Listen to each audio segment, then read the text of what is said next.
하나님께서 예수 그리스도를 이 땅에 보내어 십자가를 지시하셨고 그의 피와 그의 살이 우리에게 흘러와서 우리가 영원한 생명을 얻게 되었습니다.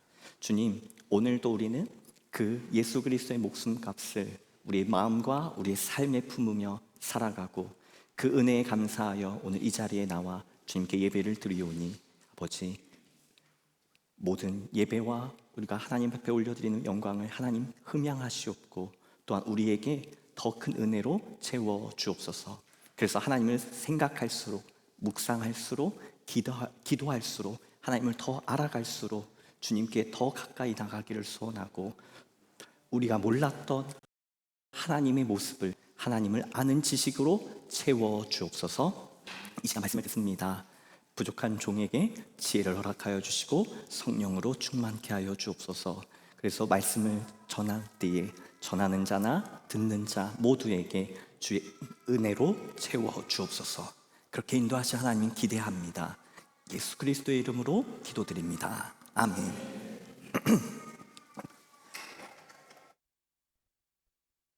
주님의 은혜와 평강이 여러분들의 삶과 가정 가운데 충만하시기를 주님의 이름으로 축복합니다. 오늘은 모세의 하나님 또 이스라엘의 하나님이라는 제목으로 말씀을 나누려고 합니다. 제가 지난주에 말씀을 잠깐 정리해 보려고 합니다. 지난주에는 테바 갈대 상자를 통해 하나님께 맡겨진 바 된 모세를 보호하시고 지켜주셨던 하나님과 또 이후에 내 신을 벗으라 말씀하시는 하나님의 부르심 가운데 지금까지 살아왔던 그의 신발 곧 인생의 걸음을 벗어놓고 다시 하나님의 테바로 하나님께 맡겨진 인생으로 하나님의 초청에 응답해가는 모세의 삶에 대해 말씀을 나누었습니다. 하나님께서는 여러분을 모세를 테바로 부르셨는데 여러분은 어떻게 부르고 계신지 한 주간 묵상하면서 사셨겠지요. 그 하나님의 부르심 가운데 또 하나님의 초청 가운데 묵상하며 또 하나님께서 우리의 삶을 어떻게 이끌어 가시는지를 기대하며 주님과 동행하는 저와 여러분 되기를 소망합니다. 오늘 하나님을 아는 지식 두 번째, 하나님은 누구이신가에 대해 말씀을 나누려고 합니다. 오늘 함께 읽은 본문은 하나님께서 본격적으로 이집트에서 이스라엘 민족을 탈출시키기 위한 프로젝트에 모세를 부르시는 본문입니다. 모세의 삶을 중요한 사건을 중심으로 그의 나이를 이야기하는데요. 40세의 모세, 80세의 모세, 120세의 모세로 구분하기도 합니다.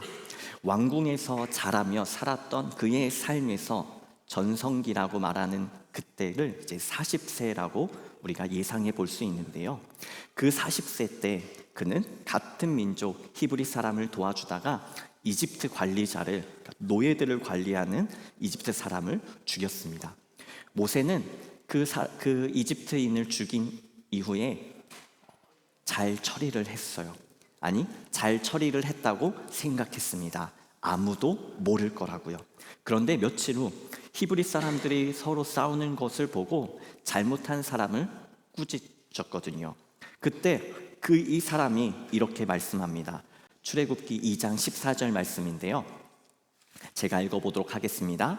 그가 이르되 누가 너를 우리를 다스리는 자와 재판관으로 삼았느냐? 네가 애굽 사람을 죽인 것처럼 나도 죽이렸냐? 모세가 두려워하여 이르되 일이 탈로 되었도다. 더 중요한 건 이 15절 말씀이에요. 바로가 이 일을 듣고 모세를 죽이고자 하여 찾는지라. 모세가 바로의 낯을 피하여 미디안 땅에 하루 머물며 하루는 우물 곁에 앉았더라. 아멘. 처음에는 단순히 이집트 사람을 죽인 것 때문에 문제가 생긴 것 같죠. 그런데 바로 왕이 모세가 이집트 관리자를 죽였다는 소식을 듣고 모세를 죽이려고 했습니다. 여기에는 단순히 모세가 범한 잘못에 대해 이에는 이, 눈에는 눈처럼 사람을 죽였으니까 모세의 목숨을 뺏어야겠다는 의미보다 정치적인 관련성이 있습니다. 우리가 지난주에 모세가 나일강에 버려진 이유가 무엇이라고 했죠? 바로 이집트 파라오의 정책 때문이었죠. 히브리 사람들이 세력을 키워 이집트 왕권에 위협이 되지 않도록 철저히 남자아이를 죽이는 정책을 펼쳤습니다. 히브리 사람들의 세력이 커지는 것을 억제하는 것이었죠. 이런 상황에서 모세는 히브리인의 혈통을 가진 사람으로이면서 동시에 이집트 왕궁에서 자라났습니다. 그렇다면 우리가 흔히 생각하듯 모세가 정말 왕자처럼 아무런 제약 없이 이집트 왕자들과 똑같은 지위를 가지고 그 왕궁에서 살았을까요? 그 권력과 특권을 누리기만 하면서 살았을까요? 반은 맞고 반은 틀립니다. 왜냐하면 고대 사회에서 권력을 가진 사람들은 언제나 주변의 사람들을 경계합니다. 어느 누가 자신의 정치적인 경쟁자가 나타나서 자신에게 반역을 일으키거나 또 자신을 위협하는 존재가 될까봐 항상 전전긍긍하는 삶을 살아가죠. 그래서 필요한 경우에는 목숨도 아끼지 않고 서슴없이 자신의 경쟁자를 제거하는 것이 일반적인 고대 사회의 현실이었습니다. 그런 구조 속에서 누가 봐도 히브리 혈통의 모세는 왕궁에 살았지만 이집트 파라오와 이집트 지도자들로부터 늘 의심과 경계의 대상이 되었습니다. 그는 끊임없는 감시와 차별, 때로는 노골적인 무시 속에 왕궁에서 살아갔습니다.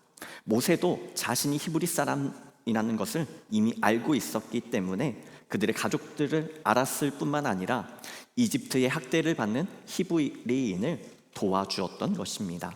그래서 그가 했던 행동은 단순히 정의감에 차서 일어난 충동적인 살인이 아니라 자신을 향한 왕궁의 억압에 대한 조용한 저항이었고, 동시에 같은 민족 히브리 사람에 대한 은밀한 연대감의 표현으로 그 이집트 관리자를 죽였던 것입니다. 하지만 이 일이 파라오에게 알려졌을 때 그가 두려워한 것은 바로 도덕적인 문제로서 양심에 찔려서의 문제일 뿐만 아니라 진짜 두려움은 파라오가 자신을 이 일을 빌미로 삼아 정치적인 이유로 죽이려고 했고 제거하려고 했던 점입니다. 그래서 모세는 이러한 위협과 죽음의 위협을 피해 미디안 광야로 도망갔습니다. 그곳에서 미디안의 제사장 이드로를 만났고 그의 딸 십보라라는 여인을 만나 결혼을 하며 가정을 이루게 되었습니다. 그때 하나님께서는 모세를 찾아가셨고 내신을 벗으라 말씀하셨고 무엇보다 9절과 10절에 이렇게 모세를 부르셨습니다. 제가 우리 함께 지난주 본문인데요, 창세기 3장 9절부터 10절을 함께 읽어보도록 하겠습니다. 시작. 이제 가라. 이스라엘 자손의 부르짖음이 내게 달하고 애굽 사람이 그들을 괴롭히는 학대도 내가 보았으니 이제 내가 너를 바로에게 보내어 너에게 내 백성 이스라엘 자손을 애굽에서 인도하여 내게 하리라. 아멘. 이렇게 가슴 뛰는 본문을, 가슴 뛰는 하나님의 말씀을 모세가 들었지만 모세의 반응은 어땠을까요? 모세는 사실 당황했습니다. 실제로 이 출애굽기 3장부터 한 10장 정도까지를 잘 살펴보면 모세가 6번 정도 거절을 합니다. 그 거절이 하나님에 대한 질문으로 드러나는데요, 오늘 본문에는 모세의 첫 번째, 두 번째 질문이 거절이 나옵니다. 그 시작이 바로 오늘 본문 11절 말씀입니다. 우리 함께 읽도록 하겠습니다. 시작. 모세가 하나님께 아뢰되 내가 누구이기에 바로에게 가며 이스라엘 자손을 애굽에서 인도하여 내리이까. 이 당시 모세의 나이를 80세라고 예상합니다. 80세라는 나이는 이제 앞으로의 삶의 의욕이나 동기가 새롭게 생기지 않는 나이라고 말할 수 있습니다. 물론 그의 마음 한켠에는 여전히 자신의 가족과 민족에 대한 그리움과 미련이 남아 있습니다. 하지만 그렇다고 무언가를 바꾸기 위해 힘과 의욕이 넘치는 상황은 아닌 것이지요. 그는 또한 새로운 삶을 살아가고 있었습니다. 비록 자신이 누구이며 어디에 속한 사람인지 내면으로는 계속 질문하고 있었겠지요. 하지만 새로운 것을 또 자신의 삶의 환경을 그렇게 바꾸고 싶어 하지도 않았습니다. 바로 이러한 혼란과 상처, 그늘 속에서 하나님께서 모세를 찾아오셨습니다. 모세는 자신이 없었고 또 아무리 자신의 민족과 가족이 이집트 땅에 있을지라도 새로운 가정 또 자녀들과 함께 살아가는 이 상황이, 이러한 삶이 나쁘지 않았습니다. 그래서 모세는 이렇게 대답합니다. 제가 누구이기에 이 일을 하겠습니까? 저는 능력이 없습니다. 이렇게 말하는 사람을 우리가 겸손한 회피형이라고 말하죠. 마치 겸손한 것 같지만 완곡한 거절로 거부하는 것입니다. 상대방이 기분 나쁘지 않게, 그러나 분명하게 거절합니다. 이 말씀 가운데 우리는 하나님의 단호함과 하나님의 계획을 알 수 있습니다. 하나님이 이미 결정하셨습니다. 하나님께서 당신의 구원 계획을 취소하실 리도 없고 변경하실 이유도 없지요. 그러자 하나님은 이렇게 설득하십니다. 3장 12절 말씀 우리 함께 읽어볼까요? 시작. 내가 반드시 너와 함께 있으리라. 네가 그 백성을 애굽에서 인도하여 낸 후에 너희가 이 산에서 하나님을 섬기리니 이것이 내가 너를 보낸 증거니라. 아멘. 하나님께서 증거를 미리 보여주시면 참 좋을 텐데 항상 하나님은 일이 다 지난 후에 그 앞의 일들을 회상했을 때 하나님이셨군요, 하나님이 나와 함께 하셨군요 라고 깨닫게 됩니다. 오늘 말씀에서도 하나님께서 말씀하시는 것은 지금 내가 너에게 나타난 이 하나님이 누구인지, 어떤 일을 하는지는 너희들이 이집트에서 탈출한 후에 이곳에 왔을 때 알게 될 거야 라고 말씀하십니다. 이 과정을 제가 현대적인 언어로 바꿔보면 이렇게 해석을 해봤습니다. 하나님께서 모세에게 이렇게 말씀하시죠. 걱정하지 마. 특별히 할 일이 많은 건 아니야. 그냥 그 시간에 나와 함께 있기만 하면 돼. 하나님께서 다 인도해 주실 테니 부담 갖지 않아도 되고 걱정하지 않아도 돼. 하나님의 부르심을 잘 살펴보면요, 사람이 정말 뭔가를 잘하고 능력이 있어서 하나님이 그 사람을 선택하시고 부르시고 세우시며 사용하시는 것이 아니더라고요. 하나님은 생각보다 우리에게 많은 것을 요구하시지 않습니다. 그냥 하나님이 부르신 그 자리에 서 있기만 해도, 함께 있기만 해도 하나님 그 사람을 통해 역사하신다는 사실입니다. 하나님은 이렇게 위대하신 분입니다. 우리가 사실 모세를 위대한 지도자라고 말을 하지만 어쩌면 모세가 위대한 지도자가 아니라 그를 선택하시고 사용하신 하나님이 위대하신 분이십니다. 이때 또 모세가 또 다시 거절을 합니다. 모세가 하나님께 아뢰되, 오늘 이제 13절 말씀인데요, 내가 이스라엘 자손에게 가서 이르기를 너희의 조상의 하나님이 나를 너희에게 보내셨다 하면 그들이 내게 묻기를 그의 이름이 무엇이냐 하리니 내가 무엇이라고 그들에게 말하리이까. 그러니까 지금 모세는 하나님에 대해, 하나님이 어떤 분이신가에 대해 아직 정리가 되지 않았습니다. 그래서 하나님의 정체성에 대해 질문하면서 하나님이 믿을 만한 분이신지, 그러니까 모세가 믿을 만한 분이신지 묻고 있는 겁니다. 하나님이 누구인가를 묻는 거지요. 그리고 그 이어지는 21절까지의 대화를 보면 마치 모세가 갑이고 하나님이 을인 것처럼 느껴집니다. 하나님께서 이 모세에게 하나님의 계획을 마치 프레젠테이션 하듯이 하나하나 조목조목 설명하시고 모세는 그것을 듣고 모세가 평가하고 승인하는 것처럼 보입니다. 사실 다른 본문을 보면 하나님께서 누군가를 부르시는 그 장면에는 이러한 장면, 하나님이 하나하나 자세하게 설명하고 사정하는 본문이 없습니다. 하나님께서 모세에게만 이렇게 해주셨습니다. 그 이유는 무엇일까요? 하나님께서 이미 이스라엘 백성들을 이집트 땅에서 탈출시키기로 계획하셨고 결정하셨다는 사실입니다. 그럼에도 불구하고 하나님께서 모세를 선택하시는 것은 당연히 모세만이 할 수 있는 일이 있었기 때문이겠지요.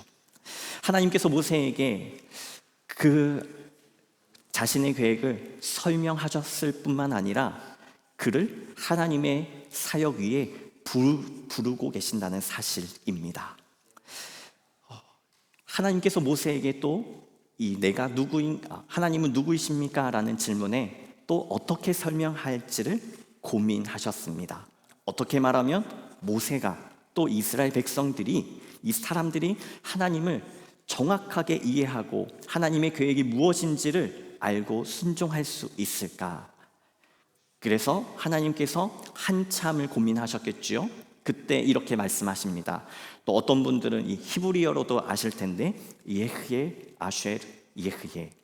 오늘 본문에는 나는 스스로 있는 자라고 설명하시는데 여러분들께서 많이 설교를 들으신 것처럼 나는 곧 나다라는 히브리어 말씀이고 성경의 본문입니다.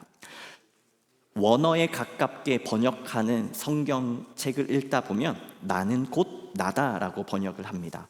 이 유명한 구절은 사실 많은 분들이 듣고 적지 않게 실망을 하는 본문이기도 합니다. 왜냐하면 하나님을 전능자나 창조자 같이 멋지고 강력한 단어들로 하나님을 표현하면 참 좋을 텐데 하나님을 너무나도 단순하게 나는 나다라고 설명하고 계시기 때문이죠. 오늘 이 본문을 읽으면서 제가 깨달은 두 가지가 있습니다. 사실 두 가지이면서 동시에 한 가지이기도 하죠. 첫 번째는요, 보통 우리가 어떤 개념을 설명할 때 또 누군가에 대해서 설명할 때 일반적으로 명사 단어를 선택한다는 사실입니다. 누구는 누구입니다. 그 사람은 뭘 잘합니다. 형용사이든지 어떤 명사를 통해 한 사람을 혹은 물건을 설명합니다. 그런데 하나님께서는 당신을 동사로 설명하고 계세요.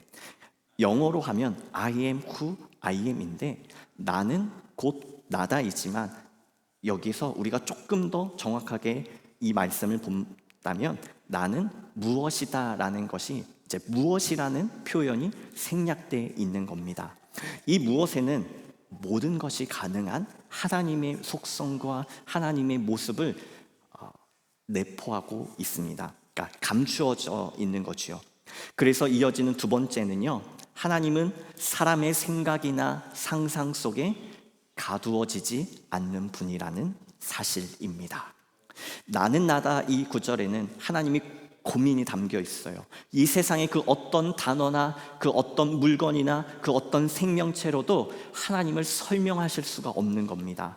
창조주이신 하나님이 무한하고 전능하신 하나님을 제한된 사람의 언어와 개념으로 또 형용사로 몇 개의 단어로 표현하고 규정하는 것 자체가 불가능한 일이었습니다.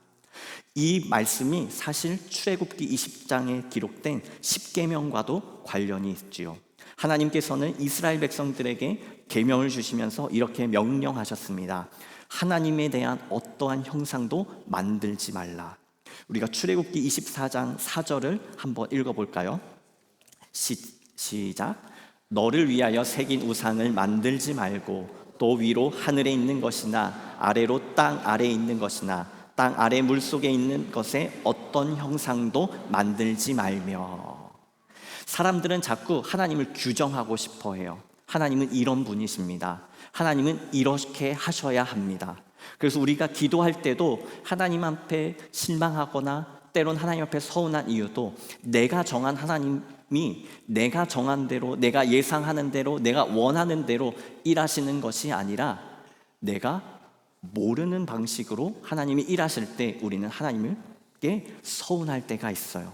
그러나 오늘 본문을 잘 읽어보면요, 하나님은 그것을 넘어서는 분이시라는 것을 우리가 기억해야 합니다. 하나님은 이런 분이셔. 그러나 우리가 지금 예배하는 하나님께서는 우리가 경험한 하나님과 우리가 배운 간접적으로 직접적으로 들은 경험한 하나님을 뛰어넘는다는 사실이죠. 그래서 사람 안에 갇혀 계신 분이 아닌 전능하신 하나님께서 그 모든 것을 통치하고 다스리신다는 사실입니다. 왜냐하면 하나님은 모든 것이 가능하시기 때문이며, 하나님은 하나님의 뜻을 위해 존재하시는 분이시고 하나님의 계획 가운데 하나님의 일을 이루어 가시는 분이십니다. 그 대표적으로 하나님의 이러한 모습을 경험한 사람이 모세입니다. 모세의 40세는 자신의 힘으로 이스라엘 백성들을 도와주고 싶어 했고 히브리 사람들을 챙겨주고 싶어 했습니다. 그런데 결과는 어떠했을까요? 결국 살인자로 몰려서 쫓겨나야만 했고 도망자로 살아야만 했습니다. 나를 위해서 한 일이 아님에도 불구하고 모세의 결과는 참 불쌍했어요. 그런데 그때 하나님이 도와주셨다면 어떠셨을까요? 그런데 이제 아무 힘도 없고 의욕도 없고 왕궁을 떠난 지 40년이 지나서야 하나님께서 모세를 찾아오셨습니다. 그리고 그때 이스라엘 백성들을 탈출시키겠다고 하나님의 계획을 알려주셨고 그 일에 모세를 사용하시겠다고 모세를 부르고 초청하고 계십니다. 그 하나님의 계획은 모세의 허락을 구하시는 게 아니라 모세의 순종을 원하고 계십니다. 왜냐하면 하나님은 우리가 규정한 나의 생각과 나의 지식의 범위를 넘어서는 하나님이시기 때문입니다. 하나님은 오늘도 우리를 찾아오시며 우리를 통하여 하나님의 일을 이루시기를, 또 우리와 함께 하나님의 일을 이끌어 가시기를 원하십니다. 하나님은 우리에게 필요한 것을 주시는 분이시고 또 우리의 경험 가운데 우리가 고백할 수 있는 하나님이지만, 그러나 그 우리의 고백 가운데 규정되고 머물러 계시는 하나님이 아니라 이미 그 고백을 뛰어넘는 하나님이심을 우리가 기억해야 할 것이고, 그래서 나의 뜻과 나의 생각이 아닌 하나님의 하나님 되심을 고백하며 순종하며 동행하는 저와 여러분 되시기를 주님의 이름으로 축복합니다. 여러분 안에 분명히 하나님께 구하시는 것이 있을 거예요. 하나님, 나에게 이렇게 해주세요. 왜냐하면 하나님은 이런 분이시니까요. 그런데 우리가 그 뒤에 꼭 덧붙여야 할 기도가 있습니다. 하나님, 그렇게 되지 않아도 괜찮습니다. 왜냐하면 내가 아는 하나님은 내가 생각한 것보다 더 뛰어나신 하나님이시고 내가 바라보고 내가 원하는 것보다 더 큰 일을 이루시는 하나님이시기 때문입니다. 그 하나님이 저와 여러분의 하나님이십니다. 그리고 하나님께서 분명히 이렇게 말씀하셨습니다. 12절 말씀 우리 다 같이 한번 읽어볼까요? 시작. 하나님이 이르시되 내가 반드시 너와 함께 있으리라. 네가 그 백성을 애굽에서 인도하여 낸 후에 너희가 이 산에서 하나님을 섬기리니 이것이 내가 너를 보낸 증거니라. 아멘. 그래서 분명한 한 가지는 하나님께서 모세의 하나님이 되시고 이스라엘의 하나님이 되기를 원하십니다. 그것은 하나님을 찾고 구하는 자의 하나님이시며 또한 우리의 생각을 뛰어넘어 사람이 원하는 것보다 더 먼저 일을 하고 계시고 때로는 늦은 것 같지만 이미 이루어 놓으신 하나님의 섭리를 찬양하는 자에게 하나님께서 하나님의 일을 이루어 가십니다. 이 시간 그 하나님을 찬양하고 기도하기를 소망합니다. 먼저 오늘 이 시간 여러분의 삶을, 여러분의 아픔과 걱정과 염려를 토로하며 구할 때 하나님께서 우리의 삶을 바라보시고 들으시며 알고 우리에게 찾아와 주십니다. 그 하나님께 우리의 모든 기도 제목을 맡기며 고백하십시오. 그러나 또한 하나님의 일은 개인에게만 국한되지 않습니다. 공동체에게, 다른 사람들을 위해 우리가 살아가기를 원하십니다. 가족들, 내가 만나는 이웃들, 우리 교회 공동체, 또 우리가 태어나고 자란 이 한국과 독일 땅, 특별히 이제 대통령 선거, 그리고 온 세계 공동체까지도 하나님께서 모세를 부르시는 이유는 모세만을 축복하시기 위함이 아닙니다.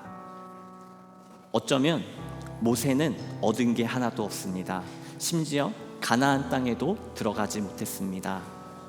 다만 하나님의 쓰임을 받았을 뿐이고, 하나님과 너무나도 친밀해서 얼굴과 얼굴을 마주보는 영광을 누렸던 사람으로 쓰임받고 거기까지 였을 뿐입니다. 그러나 하나님은 이스라엘을 또한 사랑하셔서 이스라엘 민족 가운데 해방을 허락하여 주셨고, 또 하나님의 약속의 땅으로 인도해 주셨습니다. 우리가 이 시간 기도할 때 모세 같은 사람이 되기를 소원하며 기도하기를 소원합니다. 하나님, 나에게 오셔서 나를 만나 주시고 나와 함께 하신 하나님을 통해 나의 삶을 이끌어가 주옵소서. 그러나 동시에 나만을 위한 하나님이 아닌 나를 통하여 이웃을 살리고 공동체를 이끌어갈 수 있는 한 사람이 되도록 인도하여 주옵소서. 우리 함께 이 시간 찬양하며 고백하며 기도하겠습니다.